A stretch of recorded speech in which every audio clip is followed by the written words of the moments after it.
बिस्मिल्लाहिर्रहमानिर्रहीम। मेरा नाम महमूद नज़ीर है। आपसे रिक्वेस्ट है कि मेरी वीडियो को लाइक करें, चैनल को सब्सक्राइब करें ताकि ज़्यादा लोगों तक ये फ़िक्र अंगेज़ गुफ्तगू पहुँच सके। डॉक्टर विवेक बिंद्रा कहते हैं कि वीडियो पूरी देखने से पहले ही किसी की वीडियो को लाइक कर दिया करें। मतलब उसने काम किया है, उसकी हौसला अफजाई होनी चाहिए ताकि वो ज़्यादा तक ये लोगों तक पहुँच सके, एक बड़ा कम्युनिटी बन सके इस सिलसिले में।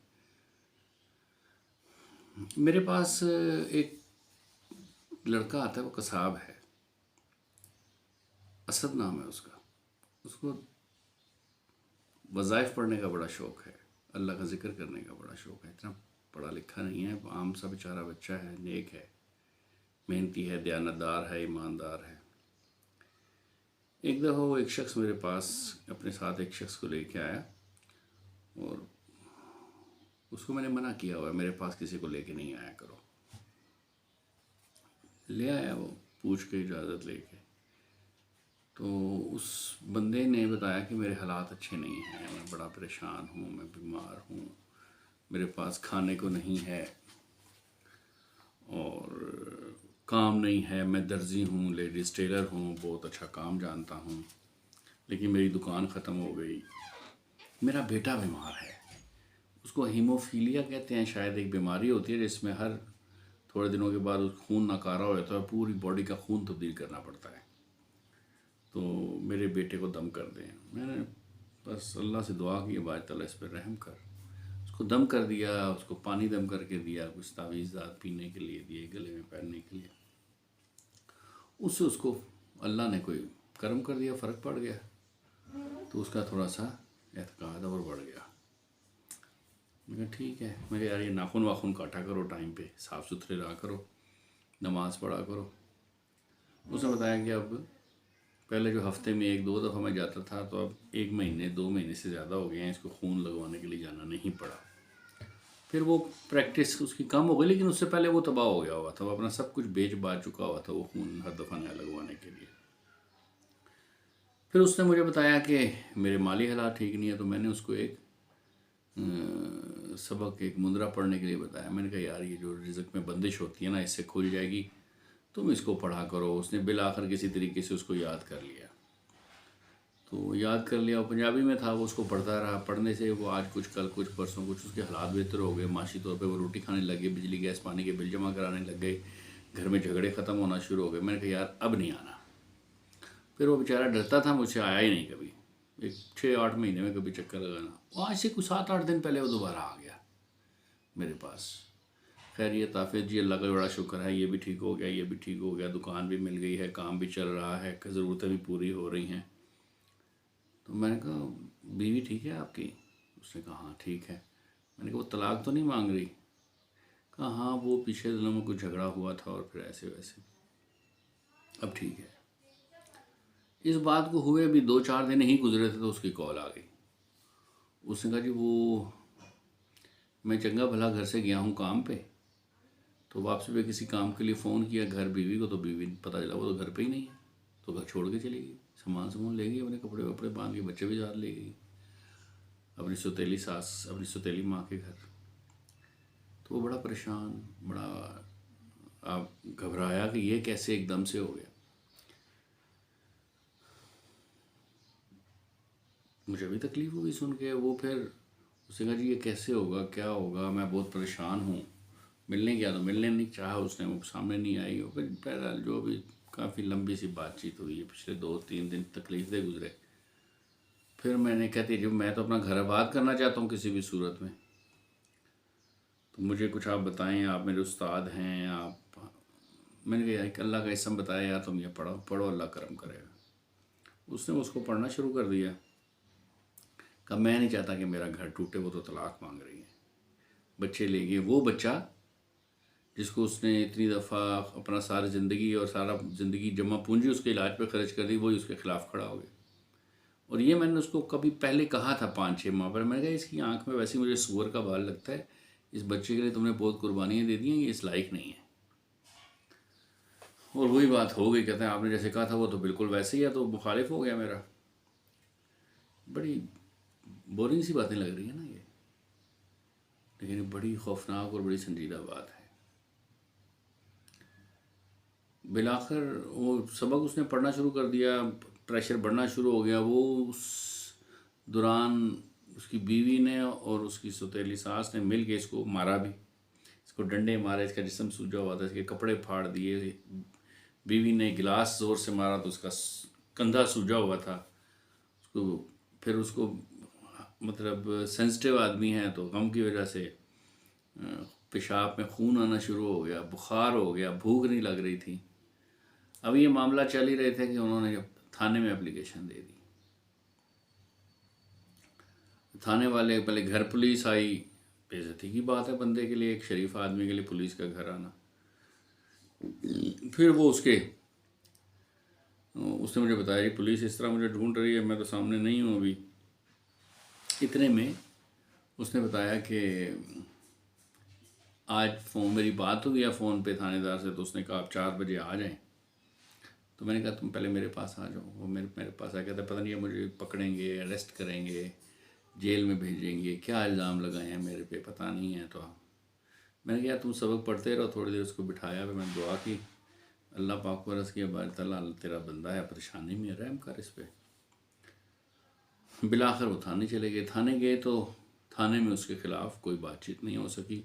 उन औरत ने और उसकी सौतेली माँ ने शोर शराबा तो बहुत किया, ये पीछे से कश्मीर के हैं, लेकिन वो ज़ाहिर थानेदार ये आईओ वगैरह समझदार होते हैं, दुनिया डील करके बैठे हुए, उनको समझ आ गई कि ये इसमें गलत कौन है। बहरहाल वहाँ पे कुछ सुलह नाम की चीज़ लिखी गई कि जो भाई इसके आएंगे और फैसला करेंगे वो दोनों पार्टियों को मानना पड़ेगा। चुनांचे इसने फ़ोन किया तो वो भाई आ गए उधर से, मुजफ्फराबाद से कोई 3-4 घंटे आगे का रास्ता है जहाँ पे इनका घर है, गाँव में। तो वो कहता था कि यार किसी तरीके से ये वापस गांव चली जाए ना, अपनी सास के चुंगल में से, मेरी सास के चुंगल में से निकल जाए, जो मेरी सौतेली सास है उसकी सौतेली माँ। तो आहिस्ता आहिस्ता बातें खुली तो पता चला वो कोई धंधा करने वाली औरत है और वो चाहती घर टूट जाए, और कोई बंदा है उसने कोशिश ये की है कि किसी तरीके से उनकी शादी हो जाए। वो बंदा फाइनेंस भी कर रहा है पीछे से, इसकी तलाक हो तो मैं शादी करूं। इस तरह की वही जो हर जगह पे हर कहानी में के पीछे आखिर में स्टोरी में कोई ना कोई इस टाइप का पार्ट भी निकल ही आता है। ये सब भी उसमें था। फिर वो करम अल्लाह का ये हुआ कि उसके भाई आए, उन्होंने जो कुछ भी उसके साथ किया कराया, 2-5 घंटे में काया पलट हो गई। अल्लाह ने करम किया, वो अपने गांव वापस चले गई अपने भाइयों के साथ। ये बड़ा खुश होगा, मैं ख़र्चा दूंगा जितना भी बनता है, 25-30 हज़ार महीने का मैं ख़र्चा दूंगा, जैसे मर्ज़ी हो जाए, लेकिन इसको यहाँ से ले जाए। तो यहाँ से वो चलेगी। बज़ाहिर तो शोहर बड़ा मज़लूम लगता है, लेकिन हर किसी का अपना एक रोल है। घर टूट रहे हैं, जितने निकाह हो रहे हैं लगभग उतनी या उससे थोड़ी सी कम या थोड़ी सी ज़्यादा तलाक़ें भी हो रही हैं, और बड़े खौफनाक और संगीन इल्ज़ामात अदालतों में लगते हैं खुला के वक्त। वो खुला मांग रहे थे कि जो मर्ज़ी हो जाए, मैंने रहना ही नहीं है इसके साथ। जब हालात ख़राब थे तब रह रही थी, जब खाने के वांदे थे तब रह रही थी। अब ज़िंदगी में एक परिवर्तन आया, एक खुशगवार तब्दीली आई, माशी हालात में खाना पीना, रोटी, बिजली, गैस, पानी टाइम पे जमा होना शुरू हो गए। अब सुखी होना चाहिए था, शुक्रगुजार होना चाहिए था, या ये मज़ीद ख़राब हो जाने चाहिए थे ताल्लुकात, या ख़त्म होने की तरफ आना चाहिए था शादी को। शादी को हुई को आज नहीं हुई, 2-4 महीने पहले नहीं, 15-16 साल का बेटा है उनका बड़ा। तो जो बात इस पर फिर मैंने कुछ माहिरीन से बातचीत भी मैं चेक कर रहा था कि ऐसा क्या हो रहा है। तो एक तबीब से मेरी बात हुई कि ये क्या मामला है, इस तरह क्यों होता है, ज़िंदगी के 15 साल गुजारने के बाद, 5-8 साल 12 साल गुजारने के बाद औरत क्यों तैयार हो जाती है तलाक लेने के लिए और खुला के लिए कोर्ट क्यों चढ़ जाती है। तो एक तबीब ने मुझे कहा, उन्होंने कहा कि मेरी ज़िंदगी का तजर्बा ये है कि माशी मसाइल और तंगी की वजह से 10-12% ही तलाक़ें होती हैं, और ख़ानदान के झगड़ों, तनाज़ों और सास बहू के झगड़ों और सियासतों और जादूगरियों की वजह से जो तलाक़ें होती हैं वो भी 10-15% से ज़्यादा नहीं होती। बाकी 60-65% जो तलाक़ें होती हैं उसकी वजह कोई भी पार्टी दोनों तरफ से बयान नहीं करती। वो असल में वो वजह जो है वो ये होती है कि जिस काम के लिए शादी होती है ना, लड़के लड़की की, मर्द औरत की, हुकूक ज़ौजियत अदा करने की जो कम्मा हक़ सलाहियत होती है वो शौहर में नहीं होती, जिसकी वजह से औरत को ऑर्गेज़म नहीं होता।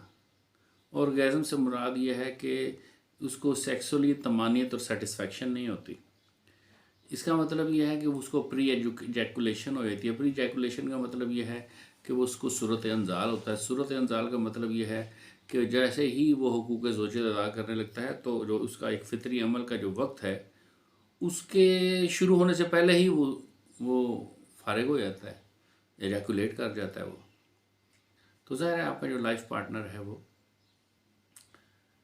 तो तभी भी नहीं। एक और बात भी उन्होंने कहा कि ये जो एक फॉर प्ले होता है या एक औरत की तारीफ़ करनी होती है, उसको उस तरफ मोटिवेट करना होता है, उसको उसके साथ एक अच्छा टाइम प्लेयरेबल टाइम गुजारना होता है हुकूक पे ज़ौजियत अदा करने से पहले, मर्द हज़रात ये भी नहीं करते, ये ख़ुद को मेंटेन भी नहीं करते। तो ये वो बुनियादी वजह है जिसकी वजह से बिलाखिर औरत जो कहती है इट्स ओके भाई मैं इसके साथ नहीं रहती, तो ज़िंदगी जहन्नम बना दी। अब बात एक लिहाज से देखी जाए तो ठीक भी है कि आप शादी किस लिए करते हैं। मुझे याद पड़ता है अमेरिका में एक स्टेट में एक फैमिली से मैं राब्ते में हूँ, तो उन्होंने एक दफ़ा मुझे बताया कि मेरे 3 बच्चे हैं और अपनी लाइफ के हवाले से बताना शुरू किया। तो उसने कहा कि मेरा जो शौहर था वो बड़ा सख्त मिजाज था और मेरी जो औलाद हुई वो औलाद जो है, मैंने कहा और वो उसको प्री मेच्योर एजैकुलेशन होता था, वो उसको सूरत अंजाल की तकलीफ़ थी, वो कभी भी ठीक नहीं हुई, उसके अंदर ये सलाहियत ही नहीं थी कि वो प्रॉपर तरीके से इंटरकोर्स कर सकता। तो मैंने कहा तो फिर बच्चे कैसे, कहा बच्चे तो हो जाते हैं, ये बात वाकई सही है, बच्चे जिस दुनिया में आना होता है वो तो एक बहाना ही होता है, वो तो हो ही जाता है। तो उसने कहा ये तो हो ही जाते हैं वो, लेकिन मैंने एक दिन भी ऐसा नहीं गुजारा जो शादीशुदा ज़िंदगी का एक प्लेयर, एक सुकून, एक मज़ा, एक फ़रहत होती है, वो मुझे हासिल नहीं हुई। और फिर वो इस बुनियाद पे और कुछ और बुनियादों पे हालात बहुत ज़्यादा तशवीशनाक हुए और फिर उनकी आपस में अलहदगी हो रही। अमेरिका में तो कोर्ट जो है वो दांत तेज़ करके बैठे होते हैं कि फ़ौरन माँ, एक तो डिवोर्स जल्दी हो जाती है वहाँ पे, दूसरा बच्चों की कस्टडी फ़ौरन मिल जाती है माँ को। तो उसने कहा कि मैंने कहा अब जब आपको अर्ज होती है, जब आपको अपने शौहर के साथ ज़िंदगी वक्त रात बिताने का जब जज्बा पैदा होता है तो क्या करती है। उन्होंने कहा मैं उसकी ना कुछ मेडिसिन खाती हूँ जिससे कि ये अर्ज नहीं होती, दिल में तमन्ना नहीं पैदा होती शौहर के साथ सोने की। कहा उससे वो तो नहीं होती मुझे, लेकिन उसकी वजह से मेरा जिस्म फूलना शुरू हो गया। कहा मैं 5 वक्त की नमाज़ पढ़ती हूँ, कोशिश करके पर्दे का ख्याल रखती हूँ वहाँ पे, और जॉब भी करती हूँ, और मेरा किसी के साथ किसी किस्म के रिलेशनशिप में मैं नहीं हूँ शुरू से ही, मैं एक नेक फैमिली से ताल्लुक़ रखती हूँ। तो शौहर को जब मैं देखा तो मैं हैरान हो गया, बड़ा सेहतमंद, बड़ा जवान, बड़ी बड़ी आँखें और बाशरा दीनदार आदमी, बड़ी अच्छी सेहत वाला लग रहा था देखने में। लेकिन बीवी दास्तान कुछ और ही सुना रही थी और उसकी दास्तान भी झूठी नहीं लगती थी। तो हमारे यहाँ पे डॉक्टर्स भी ये बात, समझदार संजीदा डॉक्टर्स भी ये बात करते हैं अगर पूछी जाए तो, हुकूमत तो करते ही हैं कुछ ना कुछ। वो ये कहते हैं कि हमारे यहाँ पे 100 में से 90%, 100 में से 90 मर्द ऐसे हैं या शायद इससे भी ज़्यादा हैं कि जिनको प्री मैच्योर एजैकुलेशन हो जाता है, जिनको जो उस फितरी अमल के आगाज़ में ही उनको उनको अंजाल हो जाता है और वो फारिग हो जाते हैं। ज़ाहिर उसके बाद वो इंटरकोर्स करने की पोजीशन में नहीं रहते। अब ये कहाँ लिखा है कि औरत इसको बर्दाश्त करती रहे? माँ को नहीं बता सकती, सास को नहीं बता सकती, बाप को नहीं बता सकती, भाई को नहीं बता सकती, अदालत को नहीं बता सकती। तो ज़ाहिर उसे सप्रेस ही होना है, सफोकेट ही होना है। तो आप वो इतना ज़बरदस्त और इतना ताकतवर ये जज्बा है कि इंसान को आजिज़ कर देता है। एक ऐसा मरहला ज़िंदगी में आता है कि आप 2 दिन में, 24 घंटे में, 5 दिन में, 5 हफ्तों में, 1 दिन में किसी वक्त अपने इस जज्बे के सामने बिल्कुल आजिज़ आ जाते हैं। बेबस कर देता है आपको जो सेक्स का जज्बा है। उसकी सेटिस्फेक्शन के लिए और इंसान को इंसान की सतह से नीचे ना वो गिरे, उसके लिए अल्लाह ने जो निज़ाम पैदा किया, वज़ा किया है निकाह का, शादी का, वो वाला इंस्टीट्यूशन, निकाह का जो इंस्टीट्यूशन है, उसके नाकाम होने की एक बड़ी वजह ये भी है। तो ऐसे लोग आपको मिलेंगे, आप देखते होंगे, आपने इर्द गिर्द बड़े समझदार हैं, बड़े वज़ादार हैं, बड़े खुश लिबास हैं, बड़े पढ़े लिखे हैं और बड़े कामयाब हैं, बड़ी कारोबारी ज़िंदगी अच्छी गुजार रहे हैं, सब कुछ बहुत ठीक है। लेकिन वो ये नहीं बताते कि हमें भी ये मर्ज़ लाहक है। हर वो बंदा जो बड़ा शक्ल से कॉन्फिडेंट और बड़ा मुहज़्ज़ब और बड़ा कंपोज लगता है, उसको भी ये तकलीफ़ है। मेरे पास इस हवाले से कई दफ़ा झगड़े, मसाइल, फ़ैसले आए हैं। मैं देखता हूँ और असल वजह यही होती है। जब मैंने इस साहब को कहा कि भाई तू अपनी इलाज भी तो करा ना, अगर किसी औरत को अपने शोहर के अलावा कोई और मर्द पसंद आ जाता है और वो उसके साथ ज़िंदगी गुजारती है या ज़िंदगी शब व रोज़ में से कुछ गुजारती है और उसको कोई प्लेयर, कोई सेटिस्फेक्शन मिल रहा है, तो वो है तो गैर अखलाकी तरीका और ऐसा तरीका जो गैर फितरी है, ऐसा तरीका जो गुनाह है, जिसके ऊपर अजाब है, जिसके लिए जहन्नुम है। तो उसको ये नहीं करना चाहिए। तो जो शोहर है, जिसके पास लाइसेंस है उसके शोहर होने का, उस औरत के, उसके अंदर भी तो फिर ये कैपेसिटी होनी चाहिए ना कि वो उसको, उसकी ज़िम्मेदारी है, उसका फ़र्ज़ है कि वो अपनी बीवी को मुतमईन रखे। उसकी जो भी सेक्सुअल डिज़ायर्स हैं और उसकी जो फैंटसीज़ हैं और जो लेजिटिमेट हैं, उनकी उस डोमेन में रहते हुए वो उसको खुश रखे, उसको मुतमईन रखे। अब हमारे यहाँ पे कोई ऐसा इदारा तो है नहीं, कोई ऐसा मामला तो है नहीं कि हम किसी की शादी करने लगें तो हम लड़के से ये पूछ सकें कि भाई तू सारा कुछ कर सकता है कि नहीं, तेरे अंदर ये सलाहियत है भी कि नहीं कि तू एक मर्द होने की सलाहियत और एक औरत के साथ शादीशुदा ज़िंदगी बिताने की काबिलियत तेरे में किस हद तक है। कैसे पता करेंगे आप? भरोसा ही करना पड़ता है, अंदाज़ा ही लगाना पड़ता है, इसके अलावा तो और कुछ भी नहीं होता। ये सवाल तो आप कोई नहीं कर सकते इस माशरे में। ये जो सूरत अंजाल और ज़कावत हिस्स है, इसकी बुनियादी वजह क्या है? ज़कावत हिस्स का मतलब क्या है कि आदमी बहुत ज़्यादा दिल में हिस्स रखे औरत के पास जाने का, औरत को छूने का, उसके साथ सेक्स करने का। हर औरत को देख के उसको ये फीलिंग्स आ जाती हों, हर दूसरी तीसरी औरत को देख, और उसकी वजह से उसके अंदर एक ख़ास किस्म की वीकनेस पैदा होनी शुरू हो जाए, फिर उसको जरियान होना शुरू हो जाए, फिर उसको पेशाब में कतरे आना शुरू हो जाएँ, या उसको एहतलाम होना शुरू हो जाए, या फिर उसके बाद उसके अंदर वो मजलूक हो जाए। तो अब ये जो बहुत ज़्यादा फैंटसीज़ में रहना, उसे ख्याल को कंटेन करके रखना, सेक्सुअल फीलिंग्स को दिमाग में से निकलने ना देना, उसकी वजह से आपका जिस्म पिघलने लग जाता है। जैसे ऐसे ही है जैसे दूध को या घी को, आप जमे हुए घी को आग के ऊपर रखे हो तो पिघल के लिक्विड होगा, लिक्विफाई हो जाएगा वो। तो ये ज़कावत हिस्स, तेज़ी से किसी चीज़ की को फील करना शुरू हो जाना कि इन रियल वो हो रहा है, तो ये इसको हम ज़कावत हिस्स या हिर्स कह लें। ज़कावत हिस्स होती है, उसके बाद ही सूरत अंजाल होता है। तो हमारे यहाँ पे ज़कावत हिस्स क्यों होती है? क्यों? हम अपनी आँखों की हिफाजत नहीं करते। हम बेपर्दा औरतों से बातचीत करने में और औरतों की कंपनी में ज़्यादा देर रहने से इज्तनाब नहीं करते। हम पर्दे के अहकामात को मजाक समझते हैं। हमारी जब किसी औरत पे नज़र पड़ती है तो फ़ौरन हमारे अंदर का जानवर जाग जाता है और वो एक ख़ास किस्म की दुनिया हमारे दिमाग में बसा देता है।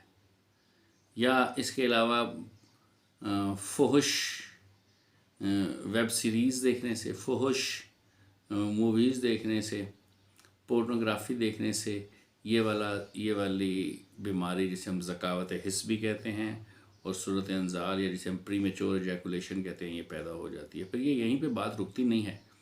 हम जो कुछ खा रहे हैं, हम क्या खाते हैं, हम खुश्क चीज़ें खा रहे हैं, गर्म चीज़ें खा रहे हैं, हम जंक फूड खा रहे हैं। ये जंक फूड हमें मर्दाना तौर पे कमज़ोर कर देता है। जब हम चाय बहुत ज़्यादा पीते हैं तो ये हमें मर्दाना तौर पे कमज़ोर कर देता है। जब हम पत्तियों वाले पान खाते हैं, जब हम नसवारें खाते हैं तो ये हमें कहीं का भी नहीं छोड़ते, हम फारिग हो जाते हैं बिल्कुल।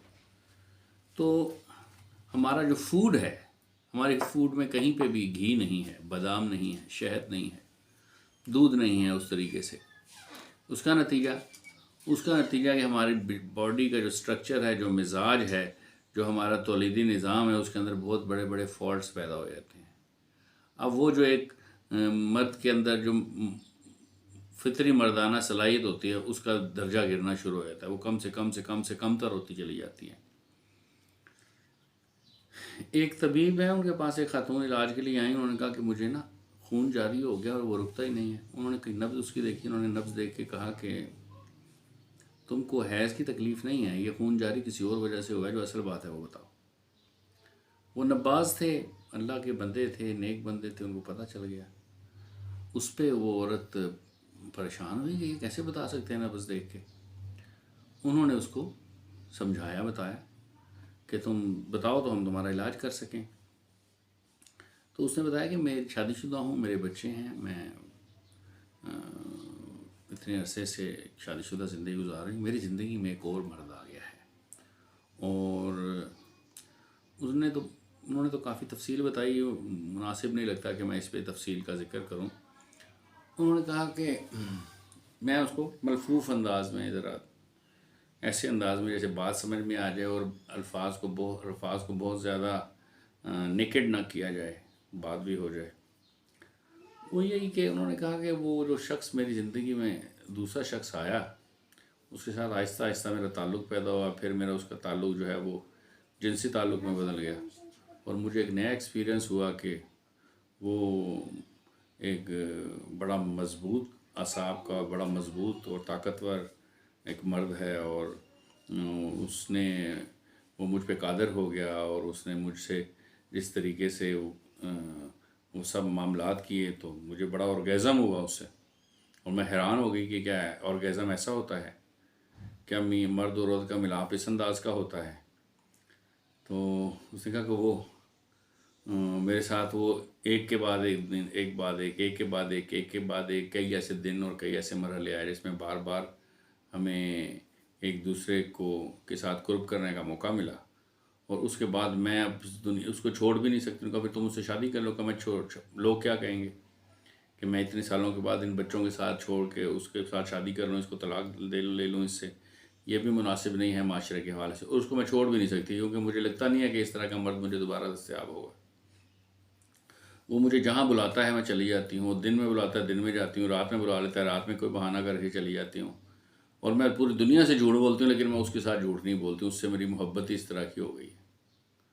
उसने मेरी ज़िंदगी के सारे ख्वाब जो हैं वो पूरे कर दिए। वो ख्वाब जो मेरे शोहर को पूरे करने चाहिए थे वो इसने कर दिए। अब आप ज़रा देखें, अंदाज़ा कीजिए कि ज़िंदगी में बड़ी मुश्किल से कोई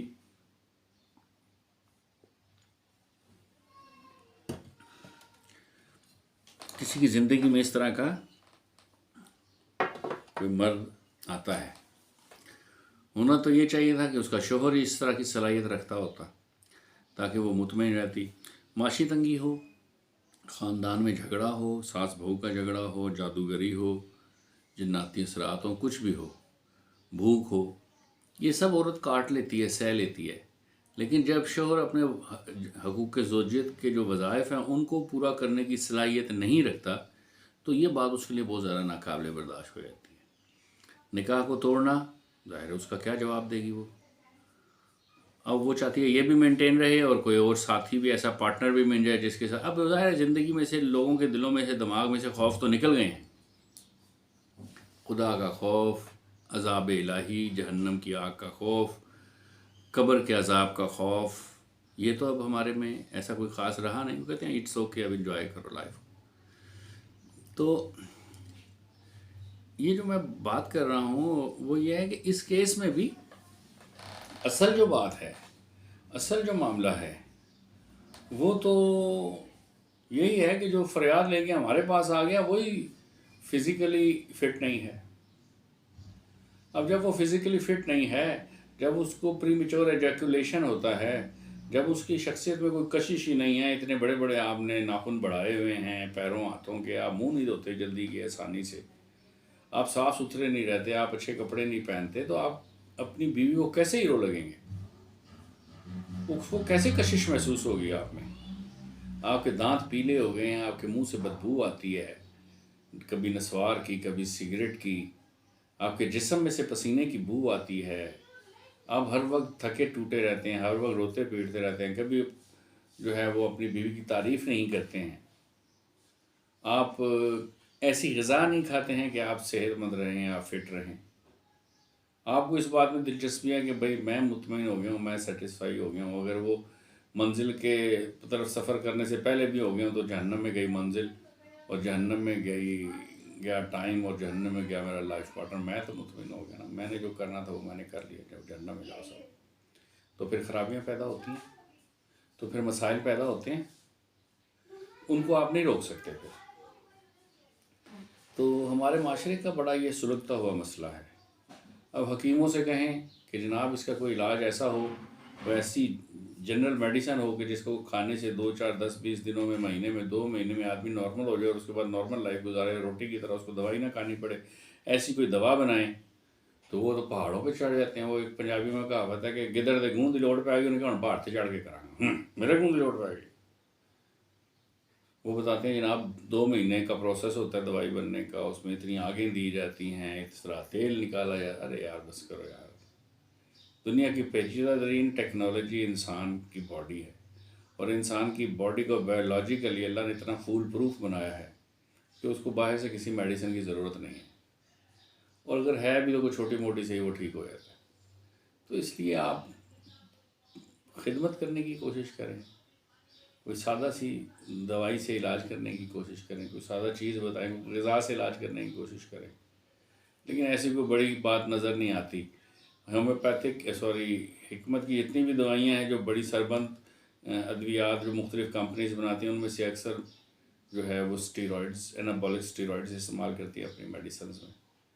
डॉक्टर्स जो हैं वो भी और अंदाज में चीज़ों को देखते हैं, वो भी ये नहीं चाहते कि आदमी मुकम्मल तौर पर ठीक हो जाए।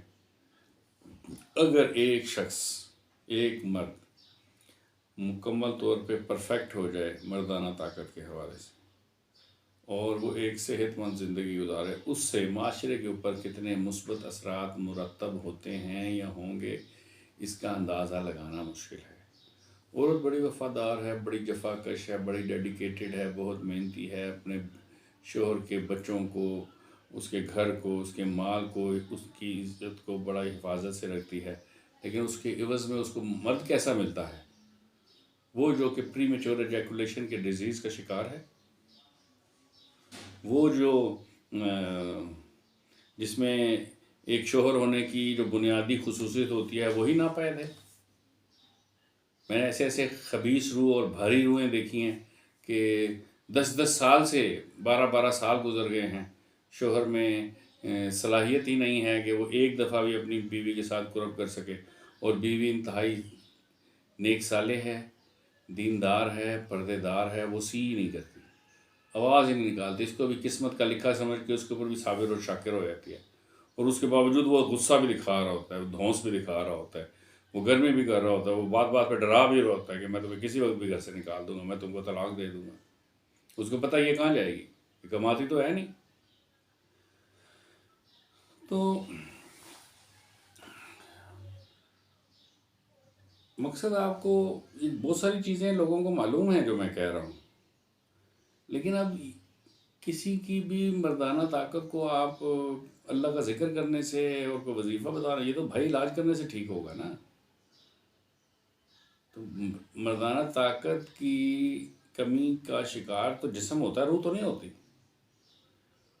और एक और बात भी याद रखें कि ये जो लोग, वो जो मर्द जो होते हैं, वो जो ज़्यादा सेहतमंद होते हैं, जो ज़्यादा फिज़िकली बेहतर होते हैं, जो सेक्सुअली ज़्यादा फ़ीचर्स के हामिल होते हैं, जो बेहतर अंदाज में जो है ना वो कोहैबिटेशन करना और कुर्ब करने की सलाहियत रखते हैं, और वो ज़्यादा वक्त, प्लेयर वाला ज़्यादा वक्त अपनी बीवी के साथ गुजारते हैं, उनके अंदर कुव्वत, उनके अंदर तवज्जो की ताकत भी बड़ी ज़बरदस्त होती है। वो यकसू होते हैं, उन्होंने अल्लाह के ज़िक्र से यकसुई पैदा की हुई होती है उनके अंदर। उस यकसुई की ताकत जो है, क्योंकि यकसुई और तवज्जो की ताकत बहुत बड़ी ताकत है, उसके तहत वो अपनी इंसान जो है उसकी बहुत सारी सलाहियतें जो है उसके ज़ेरे असर होती हैं और वो ताबेदार हो जाती हैं। और जो जितना ज़्यादा नेक होगा, जो जितना ज़्यादा सालेह होगा, जो ज़्यादा अल्लाह का ज़िक्र करने वाला होगा, जो ज़्यादा कुरान पढ़ने वाला होगा, जो ज़्यादा पर्दा करने वाला होगा, जो जिसकी तवज्जो कायम होगी, तो उसको जो है सुन्नत इंज़ाल की तकलीफ़ नहीं होगी, उसको प्री मेच्योर एजैकुलेशन भी नहीं होता होगा। तो बहुत बातें की जा सकती हैं इस मौजू पे। जब वो सब बातें तकरीबन वो जो मेरे पास साहब आए थे उनकी मर्ज़ी के मुताबिक हो गई, और उनकी बीवी जो है वो चाहते हुए भी तलाक नहीं ले सकी, और उनकी सुलह होने की तरफ बात आ गई, और वो फ़िलहाल वक्ती तौर पे अपने मायके शिफ्ट हो गई आज़ाद कश्मीर में। तो उसके बाद मैंने उसे कहा, मैंने कहा भाई अपना इलाज भी तो कराओ ना, तुम भी तो कोई नॉर्मल आदमी तो नहीं हो, तुम्हारे अंदर जो सलाहियत होनी चाहिए अपनी बीवी को मुतमईन करने की और उसके साथ ज़िंदगी गुजारने और बिताने की, जो मियाँ बीवी वाले काम की, वो तो तुम्हारे अंदर है नहीं। तो उसने इसको सीरियस नहीं लिया। इट्स ओके, मतलब हाँ ये करने तो हम कर ही लेंगे, और फिर ये भी है और फिर ये भी है। तो भाई कब करेंगे? घर टूट रहा है, घर टूट चुका है, कोई ज़िंदगी में आदमी नया आ गया है और आप उसको देख भी चुके हो कि ये फ़लाँ आदमी है, इसका फ़ोन नंबर ये है, इसका 50 दफ़ा मेरी बीवी को कॉल आती है, आप जाते हो तो एक दफ़ा वो उसके साथ पलंग के ऊपर बैठी हुई होती है। तो जब आप ये सब कुछ देख रहे हो, और आप किस तरह इसको अफोर्ड कर सकते हो?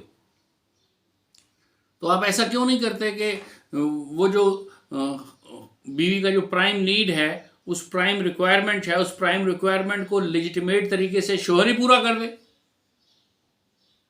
आज का शोहर बनता संवरता नहीं है, आज का शोहर वज़ू करके नहीं रहता, आज का शोहर पाक साफ नहीं है, आज के शोहर के नाखून कटे हुए नहीं हैं, आज के शोहर ने अब 2-2, 5-5, 10-10 माशके भी पाले हुए हैं।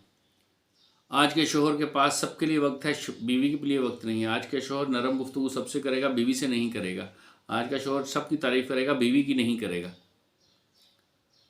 तो इंतहाई हालात में वो एक दूसरे से कुर्ब करेंगे, तो फिर आप बताएं कौन सा ताल्लुक़ मोहब्बत का वाकई रह गया? जिस रिश्ते की से सारे रिश्ते फूटे, माँ भी पैदा बनने से पहले औरत बीवी बनी, बेटा बाप बनने से पहले माँ, बाप, बहन, भाई,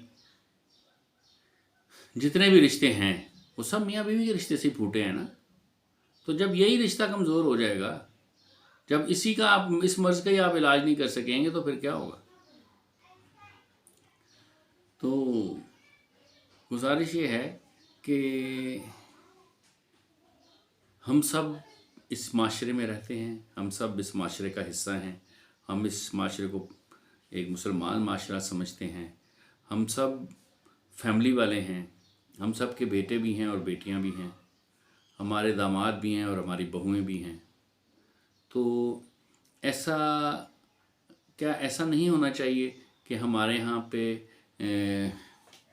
लोग अपने तौर पे, ज़ाहिर है उलमा ने तो ये करना नहीं, अपने तौर पे हम किसी तरीके से अपनी ग़िज़ाओं में तब्दीलियाँ लाकर, जुस्तजू करके, तहकीक करके ऐसी ग़िज़ाएँ खाएँ, इस तरह की सेहत रखें जिसमें हम ज़्यादा अरसा जवान रहें, जिनके अंदर जिसमें हमारे अंदर जो औरत मर्द की औरत के साथ कुर्ब करने की जो क्षमता है उसमें इजाफ़ा हो, और वो इस तरह की हो कि उस औरत को उसमें ऑर्गेज़म भी हो और उसको और ज़्यादा मोहब्बत और इश्क हो जाए अपने शौहर से। क्या ये बहुत ज़रूरी बात नहीं है?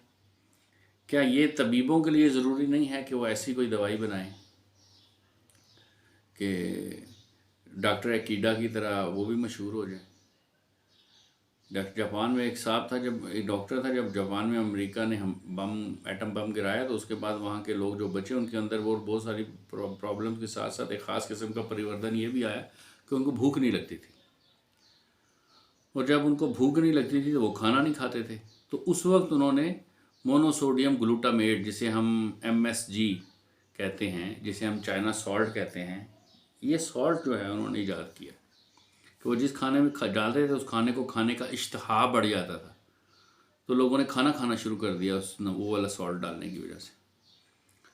तो उसने शायद बहुत पैसे तो नहीं कमाए होंगे, लेकिन कितना बड़ा नाम कमाया कि आज चाइना सॉल्ट जो है वो जो शुगर कार्टेल है उसके सामने खड़ा हो गया है और पूरी दुनिया में चाइना सॉल्ट इस्तेमाल होता है और उसके पाबंदियाँ लगी हैं बिला वजह, बगैर किसी वजह के।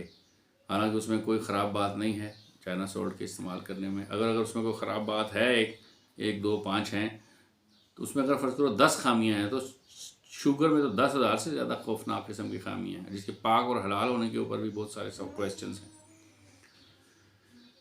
तो ऐसा नहीं हो सकता था कि हम कुछ ऐसा करते कि हमारे यहाँ की ग़िज़ा जो है वो ऐसी होती जो मर्दों को मज़बूत रखती, जो औरतों को मज़बूत रखती, जो मर्दों के अंदर जो हमारा उनका तो तौलीदी रिप्रोडक्टिव सिस्टम है उसको, उसकी सेहत को बहाल और बरकरार रखती। आदमी सेक्सुअली डल ना होता, उसको सूरत अंजाल का मसला ना होता, उसको ज़कावत हिस्स का मसला ना होता। तो जब ये हालात ख़राब होते हैं किसी भी घर में, तो बहुत ज़्यादा सनसनीखेज़ हालात होते हैं। बच्चे जब डिवोर्स होते हैं तो बच्चे खुद अलग डिस्टर्ब हो जाते हैं। तो शादी के बाद जिस चीज़ को सबसे ज़्यादा नज़रअंदाज किया जाता है वो मियाँ बीवी का रिलेशनशिप ही है। ये एक हनीमून पीरियड होता है 2 4 6 8 महीने का। उसके बाद वो कहते हैं ओहो तुम इधर ही रहोगी, अब सारी ज़िंदगी तुमको ही फेस करना है, सारी ज़िंदगी तुम्हारे साथ ही गुजारनी है। तो उस पर लोग जो हैं वो बस एक समझौते एक्सप्रेस में बैठ जाते हैं। फिर मेरे साथ ना बहुत सारे इस तरह के मामलात लोगों ने डिस्कस की हैं, रोए पीटे हैं आके। मुझे याद पड़ता है कई दफ़ा ऐसे हुआ है, एक दफ़ा मैं कोर्ट में इसी तरह के केस को सुनने के लिए और दोनों पार्टियों की सुलह कराने के लिए गया हुआ था। तो लड़की की सास ने मुझे कहा कि जनाब ये जिसकी तरफ से आप आके सुलह की बात कर रहे हैं ये तो बंदा बड़ा घटिया और बड़ा खबीस आदमी है। ये 2 भाई हैं और मेरी बेटी को ये कन्विंस करते हैं कि हम दोनों ही तुम्हारे साथ सोएंगे। ये तो बहुत बेगैरत हैं। हकीकत यह है कि ऐसी कोई बात नहीं थी। हकीकत ये थी कि कोई फाइनेंसर था पीछे जिसने माँ को फाइनेंस किया, माँ ने बेटी को वर्गलाया, बेटी को इतना वर्गलाया और उसके ऊपर ऐसे तावीज़ात किए कि वो अपना हंसता बसता हुआ घर छोड़ के अपनी माँ के पास आ गई और आखिर उसने थ्रू कोर्ट खुला ले ही लिया। बड़े जतन किए शोहर ने किसी तरीके से सुलह हो जाए, लेकिन नहीं होने दी उन्होंने सुलह, नहीं हुई सुलह। एट दी एंड डिवोर्स हो ही गई। तो है क्या असल बात? असल बात फिर वही है कि आप जब आपको जब ज़कावत हिस्स और सूरत अंजाल का मसला होता है तो सब औरतें तो बर्दाश्त नहीं करती और करना भी नहीं चाहिए। भाई क्यों बर्दाश्त करें? होना तो ये चाहिए कि उनके अंदर ये सलाहियत हो कि वो ये कहें कि ये मेरे काबिल नहीं है, मैं इसके साथ नहीं रहना चाहती बहैसियत इसकी बीवी के, मुझे तलाक चाहिए, ख़त्म करें ये मामला। बहुत पेचीदा सब्जेक्ट है, इसके ऊपर राय देना कि औरत ठीक थी, या ये राय देना कि मर्द ठीक था, या ये राय देना कि जो शादीशुदा औरत के साथ आदमी जिसका इश्क हो गया था वो ठीक था या गलत था, ये सब बहुत मुश्किल काम है। बहुत सारे अवामिल हैं, उन सब की मुसलसल कोशिश के बाद ये गंदा गलीज़ नतीजा ज़ाहिर हुआ है माशरे में और हो रहा है, जिसकी बुनियाद पे घर तबाह हो रहे हैं, जिसकी बुनियाद पे जो हमारे समाज का, हमारे माशरे की जो बुनियादी इकाई है घर, वो टूट फूट का शिकार है।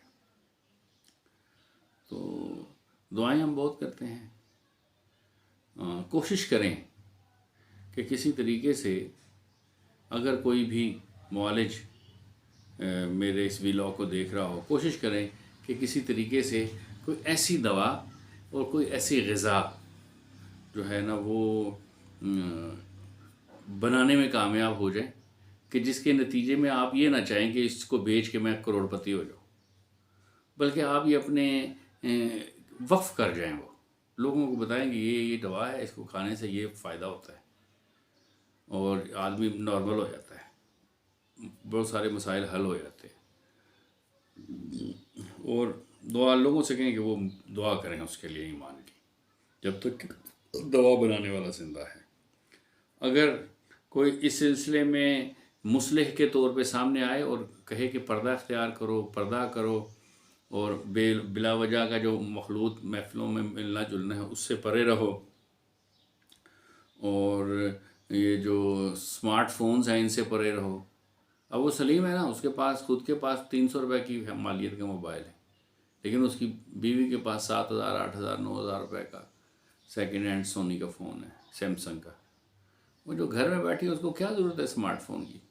जाहिर है वो आपके लिए फिर शैतानी असबाब ही इकट्ठे करके लाएगा, मसाइल ही पैदा करेगा। तो अगर हम अपने माशरे में किसी एक मर्द को ज़कावत हिस्स और सूरत अंजाल के मसले में से निकाल देते हैं तो ये जन्नत कमाने जैसा काम है। इसका मतलब ये है कि आप एक घर को टूटने से बचा लेते हैं। इसका मतलब यह है कि एक औरत को ज़िना से आप बचा लेते हैं। इसका मतलब यह है कि किसी शादीशुदा औरत को कोई अपना आशना रखने की ज़रूरत पेश नहीं आएगी। अब जब जो उसका शोहर होगा वो उसी से खुश राज़ी इस दुनिया में इज़्ज़त अदब और पर्दे के साथ ज़िंदगी गुजार लेगी। तो ऐसा हर वो औरत जो सांस ले रही है, उस किसी की पुप्पी है, किसी की खाला है, किसी की चाची है, किसी की बहन है, किसी की माँ है, वो एक औरत भी है। और उस औरत होने की हैसियत से उसकी वो हक़ रखती है कि उसकी कुछ ज़ाती फीलिंग्स हों, उसकी अपनी फैंटसीज़ हों, और उन सब फैंटसीज़ और फीलिंग्स को फुलफ़िल करने का शरीयत के मुताबिक जायज़ तरीके से उनको फुलफ़िल करना उसका बुनियादी हक़ है। ये उससे हक़ छीनना नहीं चाहिए। और शौहर बड़े बेबाक, वो समझते हैं कि शायद हमसे कभी पूछ ही नहीं होगी।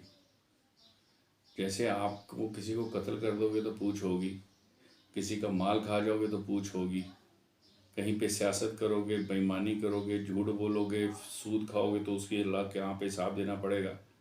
तो इसी तरह अगर आपने शादी की थी और शादी के बाद आप अपनी जो आपकी ज़ौजा थी उसकी जो फितरी ख्वाहिश थी वो आप पूरी करने में कामयाब नहीं हुए, तो इसका भी आपको हिसाब देना पड़ेगा। और ये हिसाब छोटा हिसाब नहीं होगा। आपको हिसाब देने का पड़ेगा का मतलब क्या है? हमारे माशरे में से हर फर्द को उसका हिसाब देना पड़ेगा, जो कोई भी इस ज़मीन धरती पर रह रहा है और वो उसके अंदर ये नुक्स है, तो इसको ये हिसाब तो देना ही पड़ेगा। मेरे पास एक साहब आए, वो छुपते छुपाते आते हैं। एक दिन छुप छुप के वो मेरे पास आए, कहा जी वो मेरे सब कहते थे तुम शादी करोगे तो तुम्हारे हालात ठीक हो जाएंगे। मैं थोड़ा सा फिज़िकली वीक था तो वो ठीक, लेकिन मैं तो ठीक नहीं हुआ। अब मेरी शादी को 1 साल हो गया है तो मैं एक दफ़ा भी अपनी बीवी के साथ कुर्ब नहीं कर सका हूँ, और मैं हर वक्त शर्मिंदा रहता हूँ, परेशान रहता हूँ। मैंने बड़े इलाज करवाए, मैं ठीक नहीं हो रहा। तो जब आप उसको प्रॉपर तरीके से इलाज कराने की बात करो तो उसको वो समझ ही नहीं आता। अब उसको घबराहट लगी रहती है कि जब अगर मैं ही अपनी बीवी को सेटिस्फाई नहीं कर पा रहा तो वो गांव में कैसे अकेली रहती होगी, दिन को भी और रात को भी, वो कैसे ज़िंदगी का वक्त गुजारती होगी। तो ये एक अजाब इसके अलावा है। प्रैक्टिकली बहुत सारी मिसालें हैं। मैं जो बात कहना चाहता हूँ वो ये है कि जब औरत अपने शोहर को छोड़े तो असल वजह बता के छोड़े, इधर उधर की बातें ना करें, डायरेक्ट बताए। शरीर कहती है बताओ। और शोहर जो है वो भी शर्म खाए, और उसको चाहिए अब उससे उसका बाप, उसका भाई, उसका ससुर, उसका बरादर निस्बती, उसके दोस्त तो ये सवाल नहीं कर सकते ना कि तुम एक प्रॉपर मर्द हो कि नहीं। ये तो उसकी औरत को ही पता है या उसको खुद को पता है। तो उसको चाहिए कि वो अपना इलाज कराए।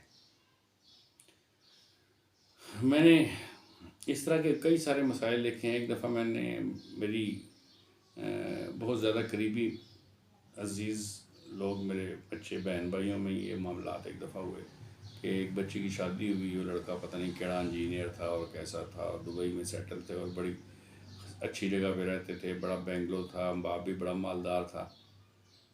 तो शादी के 4 माह के अंदर अंदर ही वो शादी ख़त्म हो गई। मैंने वो लड़की से पूछा, मैंने कहा बेटे क्या हुआ? उसने कहा जी 4 माह में एक दिन भी ऐसा नहीं हुआ कि उसने मुझे एक दफ़ा भी बगलगीर किया हो, मेरे गले मिला हो, मुझे बोसा दिया हो। पता चला वो ऑटो इम्यून डिजीज़ या ऑटिज़म कोई बीमारी होती है उसका शिकार था। उसके अंदर ये सलाहियत ही नहीं थी कि वो औरत के साथ सो सकता है। और उसके नतीजे में, और माँ बाप को पता था, जिसने रिश्ता करवाया था उनको भी पता था, सबको पता था। नहीं पता था तो एक बेचारी लड़की को ही पता नहीं था। उन्हें नहीं, सब ठीक हो जाएगा, कोई बात नहीं, होता होता है, ये ठीक हो जाते हैं। फिर लड़के बाद में वो भाई कितने से ठीक हो जाते हैं। फिर वो डिवोर्स हुई, बड़ी मुश्किल से डिवोर्स हुई, इलाज उसका मुमकिन ही नहीं था। बड़ी दास्तान है, बड़ी दास्तान है। तो दुख होता है ये सब कुछ देख के, ये सब कुछ सुन के। को मज़ा नहीं आता, मज़े की बात है भी नहीं। अब मर्द शोहर हजरात बड़े बेहिस हैं। शोहर हजरात में अक्सर जो है ना, उनके अंदर जो गैरत का मादा है वो बहुत कम हो गया। वो कहते हैं अच्छा यार अब ऐसे ही है, हमारे साथ गुजारा करना तो इस तरह तो फिर होगा। यानी कि आप अपने नज़ले का, ज़ुकाम का, बुखार का, पेट दर्द का, किडनी की दर्द का, घुटनों के दर्द का इलाज करवाते हैं, भूख का इलाज करवाते हैं, तो फिर इसका इलाज करवाने में आपको क्या तकलीफ़ है? और ख़ुदा का वास्ता है, तबीबों से भी, मुआलिजीन से भी ये गुजारिश है कि इसके ऊपर ना कोई यूनिवर्सल आफाकी किस्म की कोई पॉलिसी दें और इन चीज़ों को हल करने की कोशिश करें, ठीक है, और ताकि इसमें से हम निकल जाएं। अल्लाह पाक से दुआ है कि अल्लाह सुब्हानहू तआला हमें तड़पने वाले दिल दे और हमारे बातनों में सूज़ गुदाज पैदा करे, हमारे गुनाहों को माफ़ करे और हमें हर तरह की सेहत से नवाजे। वमा अलैना इल्लल बलाग।